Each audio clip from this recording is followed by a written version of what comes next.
you get physically fit by you got to go to the gym and move things around, and it's boring and painful. And like when you're fit, if you stop, what's gonna happen? You end up looking like me again. Yeah. Right. Like, oh, you should. So now I'm spending my time listening to a guy give an opinion on something that has nothing to do with him, and that he found out about 3 seconds before I did. And how stupid do I consider myself that I have to listen to this dude talk about something that he's never heard about before in his life? I actually think it's a sign of deep lack of education to think you can have an opinion on something that you just heard about. I think that's a reveal. What's up, man? What's up? How's my beard look? Very good. So many people hate my beard. They say like it's just weird that it's like here. I like it. I like it. I just tell them it's an awkward phase. Wait till it gets to my belly button, and you'll see that like it'll. It's interesting for sure. I'm like indifferent to it. That's very polite of you. I'm indifferent to it. It's like cool. You like it? Like go. I like that idea actually. If somebody asks you like, oh, how do I look? And you're like, you look interesting. Father Roni's here. Father Simon is, where is he? Where's this guy right now? In Michigan. No, he's in Canada. Now he's in Canada, yeah. Oh. I think they asked him to give a talk or something. Yeah. I love when like it's like he's like the missionary of our diocese, you know? He is, because of just his presence online. Yeah. Have you been with him when people have like in Italy? Oh yeah. They pulled him aside and I want to selfie with the great. He got a lot of people recognizing paparazzi. Him. Literally paparazzi in Italy. Dang. Yeah, random churches. That's cool. Oh, wow. They come up to him like, "Oh, are you Father Simon?" And then they talk and they take a picture. And wow. Yeah. I think it happened twice or 3 times when we were in DC and we were visiting Boston, and we went to Harvard campus because it's near Boston. And we're just walking around looking at the buildings of Boston, and like apparently there was like it was one of the visit days of like prospective students looking at the campus, and 2 or 3 families like, "Are you Father Simon? Can we get a picture with you?" Hey, love it, man. We're proud of him. That's awesome. Okay, let's tell our most embarrassing Father Simon story. I have a really embarrassing Father Simon story. Is it appropriate? It's appropriate. Okay, good. Okay. Good. We were in seminary together. You remember Father Simon and I used to live upstairs. We were roommates upstairs in the old seminary. In the old seminary. Yeah. And we were going on a retreat, and you were rushing us like crazy, as usual. Yeah. And Father Simon was like shaking in his boots. You know, he was so scared. Okay. So he ran downstairs when you were yelling at us from downstairs. He ran downstairs. And I was like getting my last things, and he just yells from downstairs, yells upstairs. He said, "I forgot my toothbrush. Can you grab my toothbrush?" And I said, "Yeah, I got you. Don't worry." And he's like, "The blue one," and I'm like, "I know this story." I'm like, "The red one," and he's like, "No, the blue one," and I'm like, "The blue one's mine, bro." How long have you been using for like 6 months? 6 months. Oh man, that's a beautiful story. Yeah, horrible. Somebody brought that up the other day when we were all at the seminary. Somebody brought it up. But okay, so actually, I have a lot of questions about this. One, how do you use a toothbrush for 6 months? Don't they get frayed and stuff like that? I think you're supposed to change it like once a month. I mean, I push hard when I'm doing mine, so mine don't last that long. You're not supposed to do that. But 2, you never picked it up and felt that it was wet, or he never did that? Either way, bacteria builds on the toothbrush. That's why you have to change it. Like, oh, is that why? Once a month or once every 2 months, something like that. I mean, anyway, that's a great story. Yeah. I love the story. Yeah. I'm very grossed out right now. It's pretty gross, yeah. I can't think of any, even though I brought up the topic of Father Simon stories. Yeah. It's sort of like too many. It's like No, there's a lot of good ones. Yeah. Really? Embarrassing story with Father We don't have to do that. I don't know why. Not embarrassing. Not embarrassing. Maybe a funny story, though. We're just like we're roasting the host of the show while he's not here.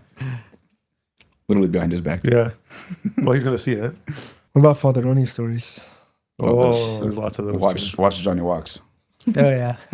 Me and Father Roni spent a lot of time in seminary together. We had a lot of good moments. Yeah. You know what's very funny about this? The current seminarians, when they hear your stories, they get like jealous. Yeah. They get like sad, like, "Oh, we don't have stories like that." Yeah. And I'm like, guys, you just got here, first of all, a couple of them. And like, you're going to have your stories. Every group dynamic is different.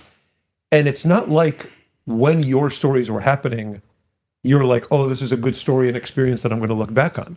It was just happening. And like, what you remember is the funny stuff that randomly happened. You don't remember the 2 months of boring, regular day-to-day stuff in between. Yeah. You know what I mean? So they're like, it's like watching looking at somebody's Instagram feed, and you think that's their entire life. No, that's just like select moments. Yeah. And you're comparing your normal boring life to their select moments. Same thing. Out of years. Out of years and years, Years. like there's a handful of really funny stories. Yeah. Mostly it's just homework and praying, and that's what it is. You know? Yeah. Remember the potatoes? Yeah. The bonfires outside. Yeah, outside, yeah. He loved like getting potatoes and putting it on the coal. Wrapping them in foil, Oh, putting yeah, it on the yeah. coal. Is that good? Yeah. Yeah, It's that was Does it get charred a little bit? Or no, the foil stops the charring. Yeah. season 1 or season 2. Many seasons. There were different periods when we were in seminary of like just crazy stuff happening all the time. Yeah. So we would classify them as like seasons. You really joined at a crazy time, man. Yeah, it was. You joined like a month before Warduni came? No, I joined during Bishop Warduni. It was like because I met with Bishop Sedhead, You met with him. Okay, that's I met what it with was. him before. It was all during that time, though. and then I was like supposed to join like Yeah. soon after that, like a month or so. Yeah. And I just remember getting a text from Father Simon saying, "Hey, bro, like you can't join right now. I'll let you know when it's like time, all right, whatever." And then like a week later, he said, "Okay, you can join like in a couple of days." Mm. And I No, that joined was a seminary. very, very hectic time. You have a lot of courage for kind of still just jumping into that like that. I mean, I was very ignorant and naive of everything. But it turned out well, right? Yeah. Yeah, I mean, it helped. It built character in me for sure. I think there's something to say about that. Like when you're like discerning a vocation, your discernment is an internal matter. The external stuff is where you really just have to trust God. If in your heart of hearts you've determined at least this step in my vocation and my discernment is correct, the sort of circumstances of it, oh, is this the right time? And then the seminary is like this, and then my classmates would be this, and this guy's annoying, and I don't want to live with this guy. And I didn't mean to point at you when I said that. Or like there's this kind of chaos that's happening. You know what? If this is in your heart, you're settled, your conscience is at peace, jump in. And then the chaos, kind of receive it as God's will that's somehow going to help form you. Yeah. You know what I mean? Yeah. I think it helped me that I had other like seminarians with me encouraging me and like other priests and stuff like that. So, I mean, without it, if I was alone and all of that, like God knows what would have happened. Yeah, Right. but he provided. He provided. Yeah. And This is kind of the providence is the beautiful thing that God, whatever it was, good and bad, God used it to form you. And that's what you can trust in retrospect. You can trust that that's what you needed at the time. Sure. Yeah. Yeah. That's an important thing about discernment, whether it's like religious life, like priesthood or whatever, monastic or whatever, or marriage too. People, I think people often discern these, and I did too, by the way. But people often discern these things in either their best form or their worst form, but they don't. But very few people actually discern it in reality. So they either discern the most idealistic form of the priesthood or the becoming a monk, nun, whatever, and they think it's very peaceful and perfect, and there's no real issues. There's nothing worldly about it. There's nothing like that going on. Or they discern it in its worst aspect, which is I'm going to be lonely my entire life. But they don't really discern the reality of it, which is very concrete and very down to earth, and it's a struggle with God through this method of life. And then the same thing with marriage. I always say, like, you're not going to be going to Seaport Village every day and just walking around the beach holding your spouse's hand or whatever. Like, that'll happen sometimes, but it's going to be in the midst of a lot of conflict too, because that's reality. It's still a sinful world wherever you go, and you're following the call of God and living the best form of life for your own sanctity. And it's full of a lot of boring stuff. Mm-hmm. Day to day, I got to get up and my alarm is going to go off. I'm going to wake up and brush my teeth with hopefully my own toothbrush. And then I'm going to go to work and it's going to be the same job over and over again. And I'm going to come home and it's going to be the same. And that's a formative part of life too. The boringness, the sort of repetition of life is important because Otherwise, you get a kind of video game mentality. It's got to always be something new and fresh and fun. That's a really unhealthy way to think about what life is.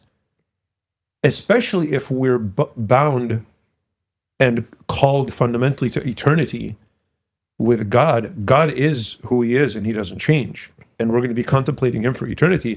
That's not boring. But the stillness that's there is something that I think, if we understand how beautiful stillness is, it will strike us to the core, and that's the most transformative thing in the world. Yeah. Whereas everything, what we're used to is a world of movement and everything constantly in flux, that's what God is calling us away from, to his permanence and to his sort of unchangingness.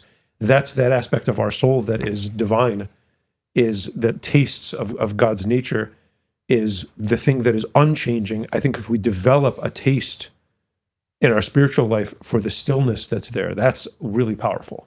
And I think even in the boringness of a married life or a monastic life or a priestly life, of day in, day out, you're going to do this, and today I got daily mass, and today I got to take my kids, there's a real beauty in that you can perceive if you have the right eyes for it. Mm-hmm.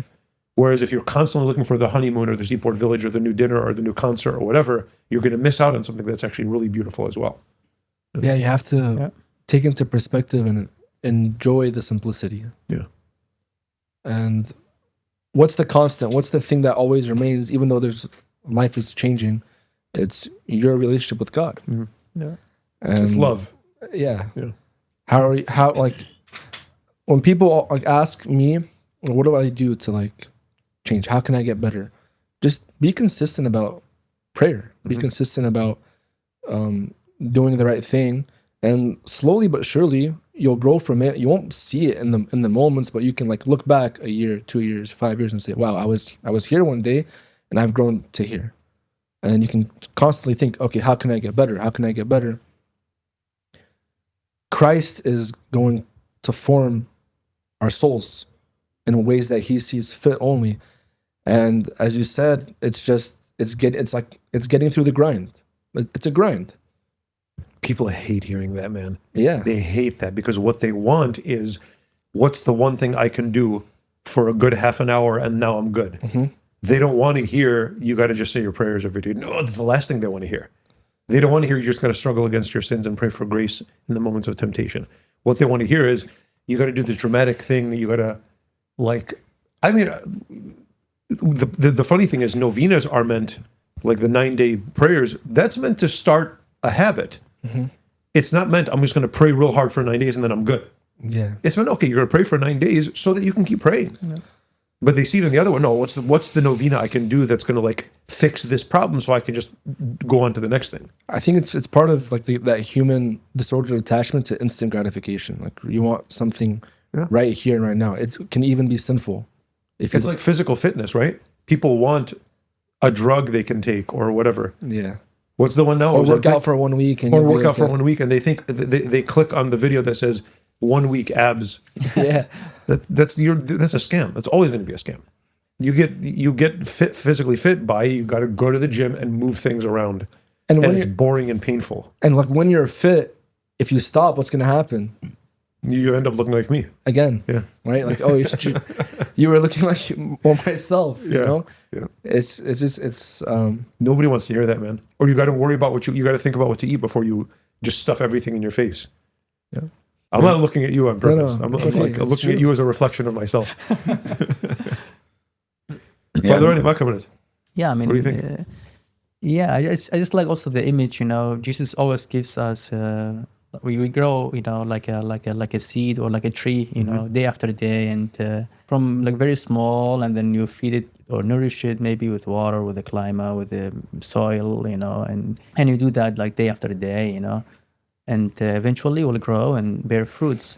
And it's nothing bad, to look at our weaknesses or our difficulties or struggles. Like it's okay, it's fine, they are part of us, and this should be like normal something, people just get scared to face their problems or sins or struggles, and they get frustrated when they think about 1 minute, and I don't know why, we should not always feel just like the best or happy. That will be actually very boring maybe. So growth comes through everything, good time, bad time, sad time, and so on. I was going to say the monotony of life is it can be boring, but if you take it as like proper leisure, like activity time that you can spend with people or with God or with whatever, it becomes really sweet. But the kind of way that the world has moved so far, it's really interesting to me because technology has progressed very, very rapidly. And that's supposed to be, like Descartes, right? That's supposed to be for the comfort or for the ease, convenience of people. It's supposed to take off stresses and it's supposed to make life easier so that we can do the better things, higher things, more simple things, right? Like leisure, we can have more leisure. But it's had the opposite effect, which is really interesting, which is speaking probably to kind of like what you guys were talking about earlier, this like itch to constant activism, constantly doing something. This like escape from reality as it is to distracting ourselves with more and more work. So as technology has progressed and made life a lot easier, somehow it's made it a lot more active and harder and more stressful. Yeah, which is really interesting. But I think that speaks to the human heart, the inclination to constantly busy ourselves with something instead of probably what the technology is made to do, which is to help us calm down, live in more silence, and do more human acts. Yeah. I actually I was thinking about this yesterday, and it's a related question, but it's not going to sound like it at first. I wonder sometimes about the harm of the news. Because what's the news? It's the new thing. And there's there's this new thing, and I want to again, I'm not saying it's wrong or people are going to every time I ask a question about, you're saying it's a mortal sin. No, just breathe for a second. Let me explain what I'm trying to say. I'm very elderly compared to you guys, okay? I have very clear memories of a time when people what was the news for people? They would wake up, they would have their newspaper delivered in the morning, they would pick up the newspaper, and they would read it for 10 minutes while they had their morning cigarette. And that was the news, and that's how they stayed informed. It was 10 minutes during their coffee, and then it was it. And the rest of the day they lived. Then I remember the beginning of and then you start getting news on TV. It was 10 or 11 o'clock at night, and you watched it for a half an hour, and there was 15 minutes on international news, and then 15, 20 minutes on local stuff, on American stuff, and then a little bit on what's happening in your neighborhood, and this guy lost his dog and he found it and whatever. And that was it. That was the news. And the rest of your life you lived. And then I remember the beginning of 24-hour news stations. And now you're watching the news all the time, and these stations have to come up with something to talk about for 24 hours. And now there was CNN, and now there's other ones, and there's a whole bunch of them, and now there's the whole internet. And now you have, it's really annoying. Now you have podcasts that have to find a way to fill an hour a day commenting on the news that somebody has to create to fill up 24 hours. So now I'm spending my time listening to a guy give an opinion on something that has nothing to do with him and that he found out about 3 seconds before I did. Yeah. And how stupid do I consider myself that I have to listen to this dude talk about something that he's never heard about before in his life? I actually think it's a sign of deep lack of education to think you can have an opinion on something that you just heard about. I think that's a reveal. You're revealing that you have no education when you give a hot take on something. A hot take is a sign of somebody who has never been educated, really, truly educated, even if they have letters after their name. An educated person, what do you think of this? I'll have to think about it. I don't know enough to have an opinion on this. But now I wake up in the morning, I'm listening to something, and then on the drive to work, I'm listening to a podcast, and then this guy's doing this, and this guy's doing this. And I come home and I'm watching the news, and I'm on Twitter all day, and I'm on this other social media all day, and we're flooded with a bunch of information keeping us distracted from resting in our minds and basically gossiping. Almost all this stuff is none of my business. It has nothing to do with anything with me. And what's the real wrong doing there? One, we're not resting our minds at all. Two, that is an hour a day, 2 hours a day that I'm thinking about what's happening in a country that I have nothing to do with, that there's nothing I can do about it. I spent an hour thinking about that and worried and anxious about that. And my grandfather is sitting there lonely, and I could have spent half an hour talking to him instead. And I'm neglecting people that are living in my house so that I can think about what's happening in Pakistan. Okay, now I know about it. Okay, let me play along. Now I know about something that's happening in Pakistan. And now I've learned enough about it to have an opinion. And now I have an opinion on it. Okay, now what? Good for you. Now you have an opinion. Is that going to change anything in the world? Nothing. So again, I'm not saying it's wrong, but like, dude, the 15 minutes a day when I was growing up was plenty. That's for you don't need the podcast and all this other stuff. That's for news fodder, Andy. Yeah. But what about like shows or movies? So there may be people who would watch 5 hours movie or maybe I think shows. there's excess in everything. You can be excessive in everything, but you're watching a TV show and you're actually like resting, and that's how you relax. That's so much better than causing yourself anxiety, worrying about something that has nothing to do with you. Yeah. But watching like a superhero show, I think is actually a lot better use of your time. Because by the end of that, you're like, okay, now I feel better. Is there any like proper time period? I wouldn't do a mathematical, here's how long, but like in proportion to the rest of your life, if you've got the time, this is something that you like, and this is a way that you can rest at the end of a day of work, and you've caught up on everything, and you've done your prayers and all that. So that's interesting that you brought that up, and I love what you said about this. So, I used to listen to the news a lot more than I do, and I'm like, I realized that I was overdoing it, so I'm deleting those whatever notifications or the apps or these podcasts. I just deleted the subscription, because I was overdoing it. Because in the monastery now, in the monastic rule, we watch a movie once a week. We don't do more than that. Right, so none of us watch shows or movies or anything. We just do it as a community once a week. And that's to avoid the excess or the distraction and things like that. But I found that even though I was legalistically, technically following the rule, I'm actually breaking the spirit of it by constantly keeping up with the news, because the news, the current world events, becomes a show. Yeah. It just becomes a show. You're part of a sitcom, but it happens to be a reality. And they present it that way because it's like what you said. They have to fill in content so that they get the viewership. But in order to keep the viewership, they also have to make that content dramatic. Yep. So it's like ordinary stuff that's happened for thousands and thousands and thousands of years, but now all of a sudden every single thing is a big deal because they're trying to fearmonger people, or they're trying to get people's passions riled up, or they're angry or whatever to keep them coming, right? Yep. And it turns into something like that. You're basically living part of a real sitcom, and it's just a big distraction from your actual concrete life. Yeah. I think the concrete life thing is one of the ways that can help balance this out, where, look, what is it that makes something my business? Can you do something about it? You know what you can do a lot about? Your family, I already mentioned that. But also your immediate community. You should know what's going on at your parish and how you can help and how it can help you and how you can connect with others, your larger community. They're starting a Chaldean Chamber of Commerce in California. Okay, learn about that. What's going on with that? That's something that you can actually make a change, and you can affect, and you can do something good about it. Learning about that is valuable. Whereas learning about, this thing is happening, there's a pipeline in I'm just making something up, pipeline in Alaska and whatever.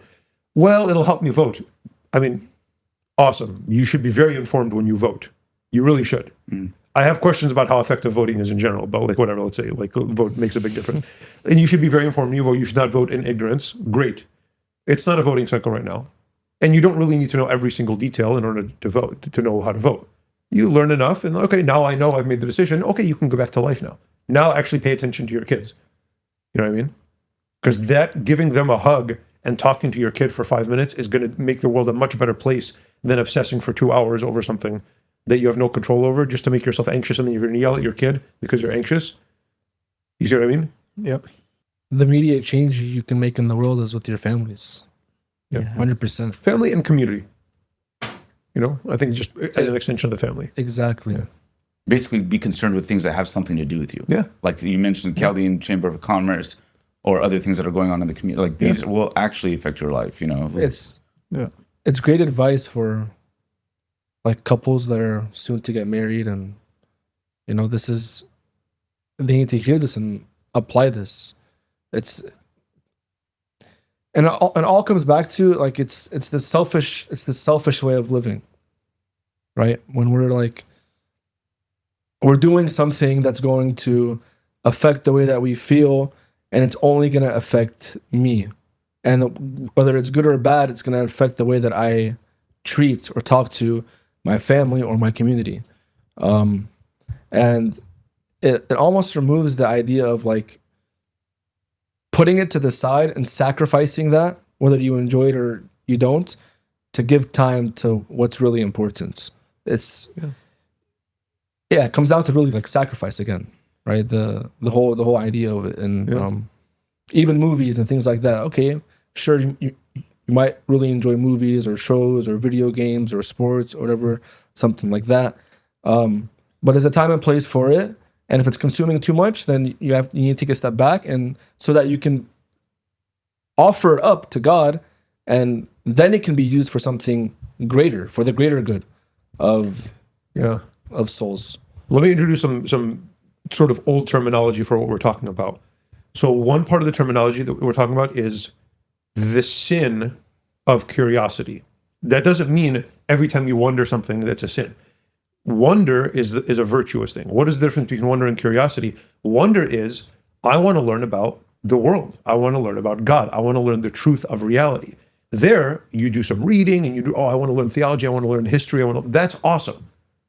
Can you do that in excess? Yeah, of course. If you're sitting there reading history books all day and your family's starving, but like, that's not the same thing as I want to know every detail. I need to have an opinion on the Johnny Depp Amber Heard court case, and I need to watch that 2 hours a day. You see the difference between that and like, no, I want to learn about, I don't know, quantum science. I spent a couple of years because I thought I was interested. That's a nourishing, healthy thing. Again, it can be an excess, but there's something good about it. So that's curiosity versus wonder. Another part of this, though, is Father Tito brought up the term leisure. Leisure has a couple of components. One is recreation, which is necessary. You need, after a day of work, you need to do something that is stupid but fun, and that's it. And if that's a show or a video game or ping pong, or you go and play a game with your kids or something like that, you can't constantly be working, productive. Your brain has to rest. So that's part of leisure. The other part of leisure is contemplation, which is back to the other thing I said. Just let your mind do what it does and learn about truth of reality that's going to nourish you. Let it be about God. So it's not gossip or curiosity, which is what a lot of the news is.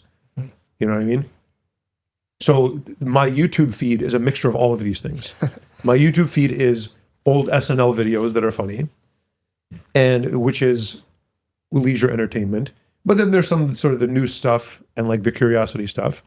And then there's also lots of theology things. And then there's also, there's this physicist that's talking about what the nature of black holes. So, I'm not saying I'm the balanced guy to imitate. I'm a mess. And I probably click on the dumb stuff more than I should. But like you sort of need all of that in life. Yeah.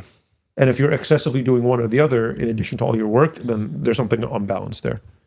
I think this is a very good segue into the Pope Leo quote. Oh, yeah, nice, okay. Read it. He says, you want me to read it? Or? Oh, right, okay.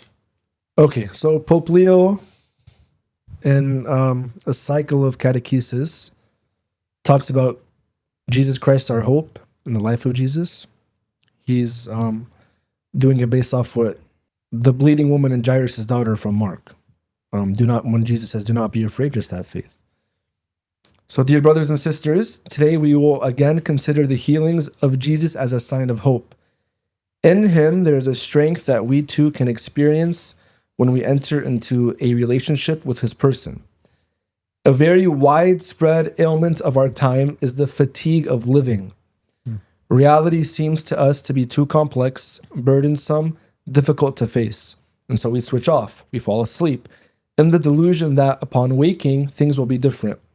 But reality has to be faced, and together with Jesus, we can do it well. At times, we feel blocked by the judgment of those who claim to put labels on others. Fatigue, huh? Fatigue of living is crazy. That's a good line. It is. He has a good sense of like what people need to hear. Yeah, he's like clearly a wise man. You know, he understands life. That's how it comes off to me. Yeah. Fatigue of living, and we just pass out. Yeah, I feel that sometimes, man. Yeah, because reality is so complex and burdensome and difficult to face, and then we hide. Yeah. Right, we fall asleep. We don't take responsibility. Well, we're not doing what he was saying earlier well, which is leisure or recreation, because that would be the balance. Yeah. He's saying like see reality for what it is. Yeah. The good and the bad. Rather than escape it. Face it. Do not be afraid, right? Just have faith. You know, I actually think there's a kind of moral aspect to this. I have noticed a lot in my life that when I don't have a healthy form of resting, that's not escapism.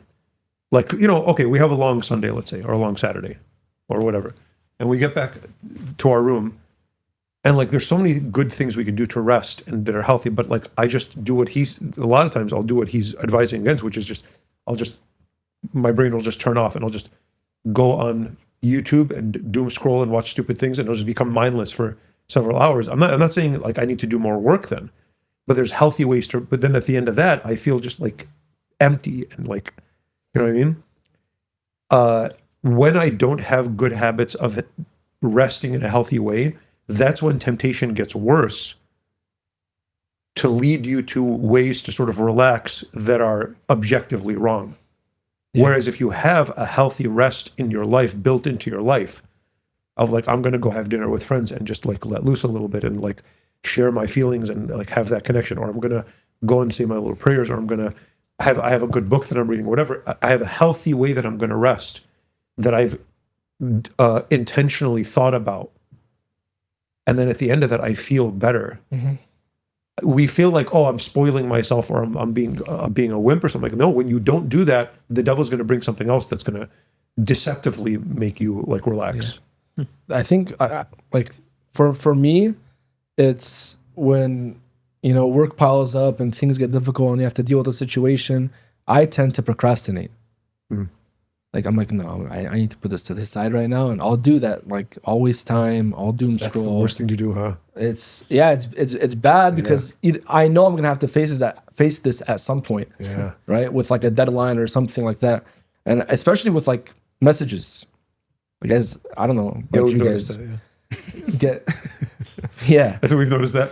No, well, like our group chats are different. But like, let's say someone texts you personally, they say they have this problem or they need to like get this taken care of, and you're like, man, I have already so many things on my plate right now. I can't give time. And the things that are already on my plate that I'm having to deal with now, I say I put that to the side too. Yeah. And that happens in school, but like I've noticed it's become like it's been a habit from when I was younger, and has habitually entered into my own life. And you know how I get out of that? I'll tell you personally how I personally get out of it. I just do the smallest thing first. Yeah. The thing that will be finished first, I just get that done with. And then I feel a little better, and I'm feeling a little more like, okay, I feel good now. Let me do the next one that I can get done quick. And then, or the one that has the earliest deadline. But you start with that little tiny thing. For me, when I was living by myself, it was like, this is the way, like, I got through like very dark moments in my life. I would just tell myself, I'm going to get up right now and I'm going to wash one dish. That's it.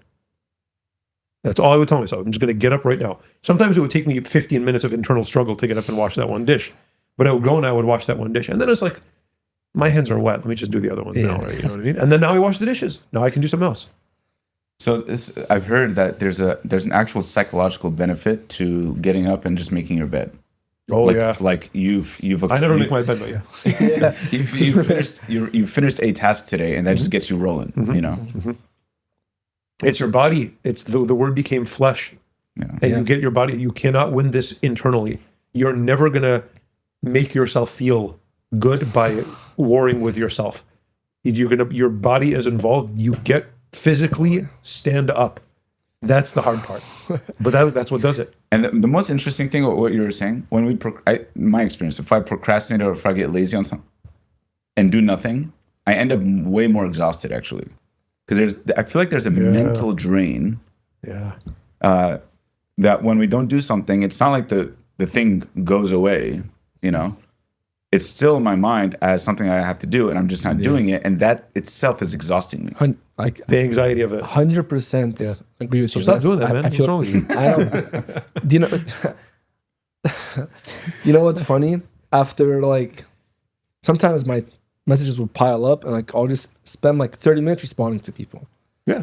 You know what the worst thing about that is? Then they reply again. They respond back. Yeah. Right? And it's all over again. The worst thing ever is when like you finish this text exchange or whatever, it's a like business thing or whatever, and you give the answer to the question, and then they respond with just thanks. I'm just glad it's over. Yeah. You know what I got to add to this though? This is like maybe not the best way to think about it, but like some of the stuff is not my problem, man. Like, no, so I just don't reply to those, and people. I think it's known that I don't reply a lot of things. So either like I just like, oh, dude, figure this out. I didn't marry her. You deal with it. You know what I mean? This is your problem. Or this is not an issue for texting. Like this is a conversation. You want to catch me sometime or whatever. I'm not going to reply to a theological question over text. You know what I mean? It's just not going to happen. So I don't even say that though. I don't say ask me in person. I just don't reply at all. You know, but like that's maybe not the. There's. I'm not going to stop doing it. But no, there's definitely a balance and wisdom that comes with understanding what situations first and what takes priority. Prudence. There's a terminology that I've learned recently. I think it's like one of these new things or whatever, but I like it actually. It's what is it? Intentional living, something like that. Yeah, I've heard that term. Yeah, something like that, right? I think I used it a few minutes ago. Yeah, you said, you were speaking about... You intentionally find a resting... Yeah. So which means what? Intentional living, like, you know, Thomas Aquinas is cool because he used to say that an act without intention is not a human act. Right. Which is cool. Right. So it's basically like living in the most human way, intentional living. It's you're you know what you're doing, and then you go and you do it. You know, you're doing it with thought behind it. You're not just acting instinctively. So is driving a human act? I mean, by the way, just to clarify what he said, which is he's right, Aquinas, to say that that doesn't mean that if it's not intentional, it's wrong. He just means what falls under the category of human activity is not like when you're walking along and you kind of like knock on the wall out of it. That just means like that's not a moral act either way. Yeah, that's not right or wrong. I think he was saying as opposed to accidents, like unintentional accidents, or just like you're scratching your head or something like that. Like well, you did that. What would you call that? Like driving would be like virtual intention? So that's habitual, because you know to stay in the lane. You don't have to think about it. Yeah. It's actually raw. It's actually a very bad idea. You know about this. Actually, let me ask you. You probably know about this more about this than any of us.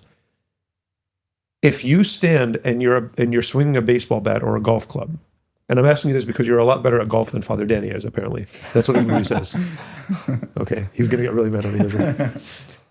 If you spend your time thinking about how you're holding the baseball bat and how your wrists are and how you're focused on that, apparently you're never going to hit a ball. Apparently the way to hit a ball is look at the ball and hit the ball. You can practice the sort of technique stuff, but in the act of like in the middle of a game, you don't want to be thinking about that. No, you don't. So that's right. You want to be mindless, basically. Yes. Like for golf, they call it swing thoughts. So if you have a bunch of swing thoughts as you're setting up to hit the ball, then you're more likely than not going to hit a pretty crappy shot. Yeah. Baseball is like, baseball you have to think. Baseball because there's a pitcher, and the pitcher has different things in his arsenal. So he can either throw a fastball, he can change it up and throw. But that's what you want to be thinking about, not your ankles and your wrists and stuff like that. No, but the way that you're set up and like your ankle and your wrist and the way you move your hips and things like that will affect whether or not you're going to hit the ball well. So that's stuff you do in practice. Yeah. You practice enough to make it habitual to when you're in the game and you're standing in the box getting ready to hit, you want to be able to just focus on the other stuff, where the ball is going to be placed, recognizing it. You have to have really good That's the driving thing though. What you want to think about when you're driving is, I want to change lanes. You don't want to think about, I want to move my hands this many degrees. You do that, you're going to get into an accident.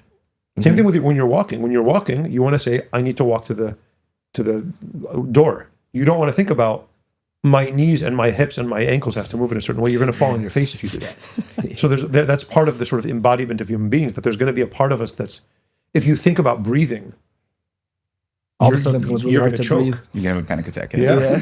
So there's always going to be parts of our existence that are sort of subconscious or like lower than conscious, and you need that when you're driving or whatever. That's the sort of non-human acts, non-intentional stuff. Interesting little conversation there. Yeah. Yeah. Yeah. When you're eating, like you think about how to swallow, you're going to choke. Right now, we're going to, something bad is going to happen today. I heard when you eat, actually, it's very healthy to eat very slow. Like, because you fill up faster. You fill up faster, your body digests the food better, and your brain like understands when it's enough to stop. Yeah. It's a really good. You know how fast I eat, man? Me too. Yeah, me too. I'll swallow. Because we're always food, in a bro. rush, though. That's the problem. I heard this, actually, I read somewhere, I'm not going to be able to cite this, but that society today generally eats like way, way faster than previous generations did. It's just like a whole, it's become a universal thing. It seems like America eats a lot faster than like a lot of places in Europe. Yeah, they have like hours for just a lunch break. That would kill me, man. I don't have time for that. Siesta or whatever. Yeah, they eat Iraq and then is- they nap and Iraq is crazy. People only work a couple hours a day, and the rest they just like they're just They're chilling. just chilling. just chilling, living their life. There's a kind of beauty to that. There but is, I'm there not is, built though. for it. I'm not built for that, man. There's a beauty to it. Like all the restaurants and like the nadis and stuff, they're open late. They're like open between 8 p.m. and 2 a.m. You know, Okay. and the rest of their day, what are they like? They're just Yeah. Do what? I You're don't talking know. about the workers of that nutty. Like the workers Yeah, of the for nadi, or for- like it's probably different for business owners and things like that. But I think the majority of the population, Well, I could be overgeneralizing, but in a lot of Italy, it's like, a restaurant will open for breakfast and lunch, and then they'll close at, I think a lot of places here do the same. There's actually. Chinese places that do that. Here? They'll close in the afternoon. Yeah, they'll close in the whole afternoon. I mean, I think that's a good model, Yeah. But it has to be a whole society that does this, otherwise it won't function. I can't do that mentally. I'm not, and this is probably like a trauma response or something in my brain. I cannot physically just sort of chill for a long time without feeling guilty. I feel genuinely guilty, and it's wrong for me to feel that way most of the time. If you sit there and do nothing for days and days and days, yeah, you should feel very bad about that. But like in my brain, like I worked 10 hours today and I'm come home and I'm physically tired. I can't do anything else. I'm like, okay, I need to rest. And when I rest and I do any of the things that I talked about, I don't feel good about it. I have to figure that out. I have to like fix that. Pray for me. Pray for me. yeah, man, live reality. Live reality. Who's gonna reveal that? We'll talk about some theology. Who's the Spirit of Truth? Holy Spirit. Holy Spirit. Like Jesus left him for us to reveal the truth about ourselves, and when we're more in tune and understanding and receptive to what the Holy Spirit is trying to tell us, we'll be able to understand these things much better. But that comes with building good habits such as prayer and silence and just using your ears, not your mouth. Yep.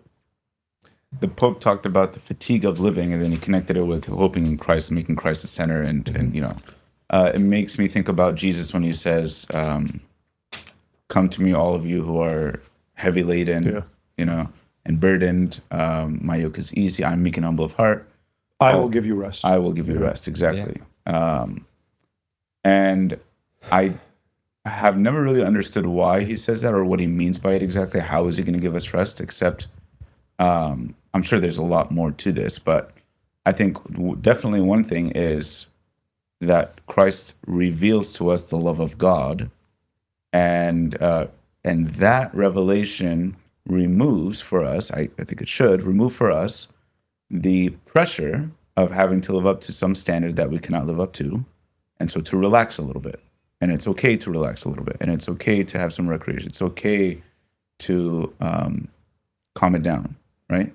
And the world is not going to fall apart if you do, and that's how Christ gives us rest, by making us know that He's with us, and that and that he's kind of making up for our deficiencies, and he's giving us his Holy Spirit, as you said, and he's doing everything that he can to make us the best version of ourselves, and we do our best, and we leave the rest at the mercy of him. It should, this shouldn't cause more anxiety or scare us. That was a problem with the apostles at the Last Supper in John 15, something like that, when Jesus is telling them all these things and how he encourages them and he tells them the world's going to hate you, and they're tripping out, they're scared. Yeah. And then at some point Jesus says, well, there's more to tell you, but I can't, because they're like depressed. Yeah. There, and they're not like they couldn't comprehend the reality in the moment. That's why Jesus says the Spirit of truth will be with you, and then they'll be able to recognize these things later on. So it shouldn't cause us to despair and like, oh, life is hard. How am I going to do this? What am I going to do to get better? And whatever. Just chill. Yeah. Just chill. Live in the moment. Understand what God is telling you to do today. Yeah. Let tomorrow be tomorrow. The today thing was really important. Yeah. Well, what if this and what if that? Okay, well, deal with it. Cross that bridge when you come to it. Right now, what do you need to do? And then when you were worried about in a month this is going to happen, and that stops you from doing what you need to do today, that's going to do damage. Yeah. Whereas forget it. Don't even think about it. Just do whatever you got to do, and then go play some video games.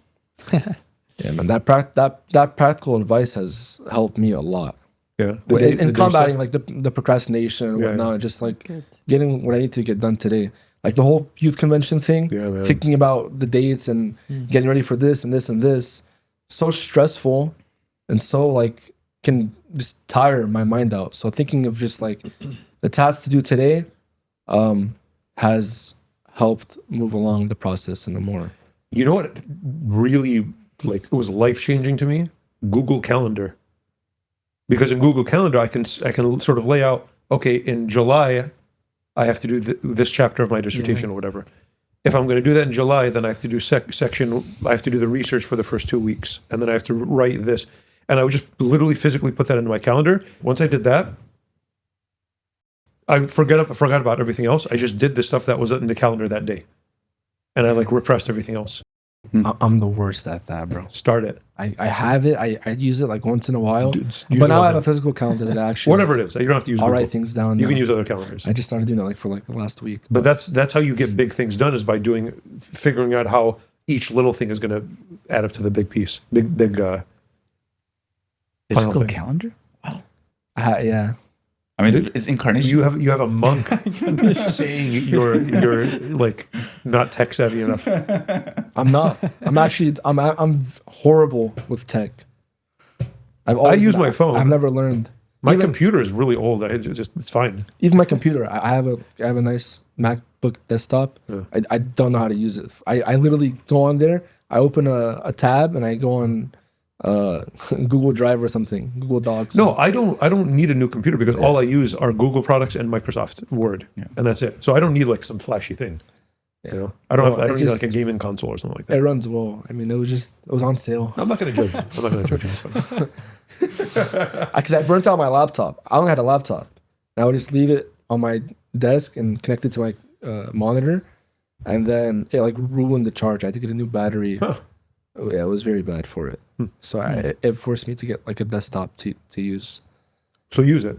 That's what I do use it. Okay, good. No, but like for me to use Google Calendar, it would have to be on my phone. I'm not in my office all day. Yeah. I just don't.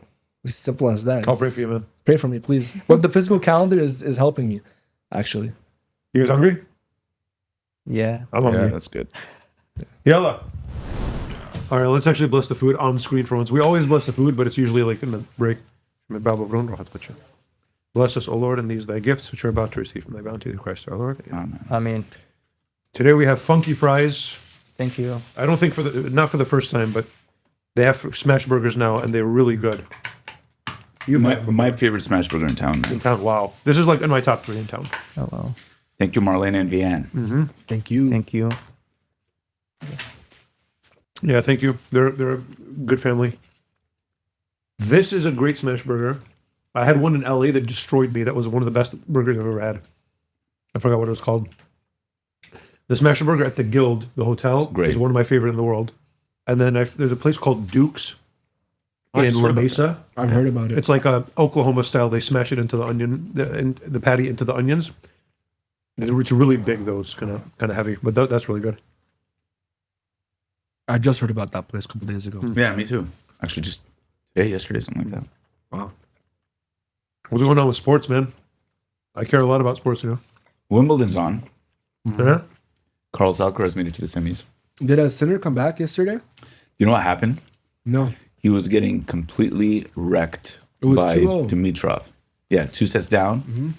And then Dimitrov, so he was destroying him, and then served, aced him, won the game, but pulled a muscle in Oh my gosh. his shoulder. So And did he just retire? went down completely, yeah. Like right after that point, it went down. He just retired. I think he tore it. Sports are not worth it, man. And that's it. Wow. Sinner won. Sinner won. Sinner advanced, yeah. But it doesn't count. Well, it counts. I mean, he's in the quarterfinals. But it's like, you know. I know. You don't feel good about it, but You know, yeah. yeah. And he Imagine said he so, wins. you know, to his credit. He's like, I don't deserve this win. I shouldn't be in the tournament anymore, but That sucks. yeah. Oh, wow. The body is a passing thing, man. All flesh is grass. Yeah. How far would you have gotten in tennis if you had kept going? No, I could have gone pro, but I wouldn't have been good at it, probably. Yeah. Yeah, that's why I ended up stopping actually, because I was playing these national tournaments. I was pretty good, but in tennis, you know, there's like 2,000 rankings, and unless you're in the top like 100, 200, unless you're in the top 200, you're grinding like crazy. So if you play a guy that's ranked 200 right now, he is extremely good at tennis. It's very hard to beat. And then I wouldn't have made it like that. There's no way. Huh. You think if you like put the time though, like 8 hours a day practicing and I mean, that's what I was doing. But I have a friend of mine who's a pro right now, but he's ranked like 1,000 in the world or something. And he's really good at tennis, but he's struggling big time, you know, because it's. And that's crazy because like you get to a certain age and then you're just done. Yeah. And then you become a teacher or whatever, like in that sport. Yeah, you coach, yeah. Especially something that seems like tennis is very intense on the body. Mm-hmm. yeah, It's all I don't know. jerky movements, Yeah. pass movements, you know. your legs, your knees. For me, if I play tennis now, I feel the most pain in my knees after. Yeah. I could never. You should join like a strongman competition. Me? Yeah, lifting. Dude, I don't. When I lift, I move stuff around so that I, you know, stop myself from dying. I don't look at numbers. I'm 45 years old. I'm going to start lifting. No way. Mhm. I just try to not be totally sedentary. And then I sit here and eat like burgers and fries with. So good, man. It's very good. I'm just looking. I'm just like zoning out, like enjoying this. Shakes are amazing. I'm having the Fruit Loop one, Fruity Pebble one. Fruity Pebble, anything is amazing. Mm-hmm. It's the best cereal. It's one of the best. That or like Cinnamon Toast Crunch. You don't like Cinnamon Toast Crunch? You remember my taste of cereal? Oh, this is the one. The blandest cereals in the world are my favorite. Mm-hmm. Very good. Yeah, but with the bland ones, you can make them good. Put some honey, That ruins it for me. add some like I just want Blueberries. the texture. I just want the crunch. I don't want the sweetness. What do you think, bro? Oh, they only killed it, man. Yeah. Yeah, eat more. No. Glad you came, man. Welcome. Thank you.